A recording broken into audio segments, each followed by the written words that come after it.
Hello po sa ating lahat. Mapagpalang hapon, Team EDSI. Kumusta? Sana ay nasa mabuti po kayong kalagayan. So, ito po yung topic po natin. Edu, nagandahan sa reaksyon ni Viancy. Nakaka-inlove mga mata mo.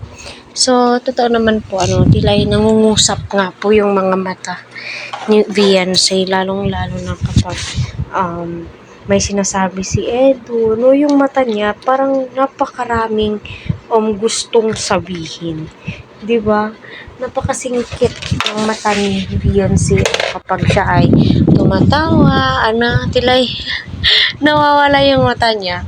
Number 1, nakaka-attract din po sa kanya iyon, So, kaya patuloy po natin silang supportahan, Team EDSI. Go lang ng go sa pagmamarathon. So, isali niyo po ako dyan. Kasi, nakailang ulit na din po ako sa panonood ng kanilang video. Hindi nga po nakakasawa. Maliban po sa mga pinapanood kong Danjoy, DJ, at saka Cedros, Jomcar, So dito lamang po ako masyadong na-attach kay Edu at kay Viancy. Ewan ko ba halos na mga naka-love team ni Eds. Although si Viancy lamang po yung nagawan ko ng reaction maliban kay Rina, pero si Rina hindi po yun sila love team.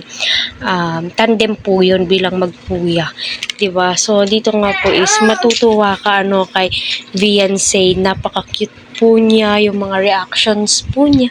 At nung hindi po nakapunta sila Kalingap Rab, na tila hinahanap niya si Edu, yung tila napakalayo po ng tingin ni Viancy. Ang ganda ng kilay din po ni Viancy, nakaka-attract din po.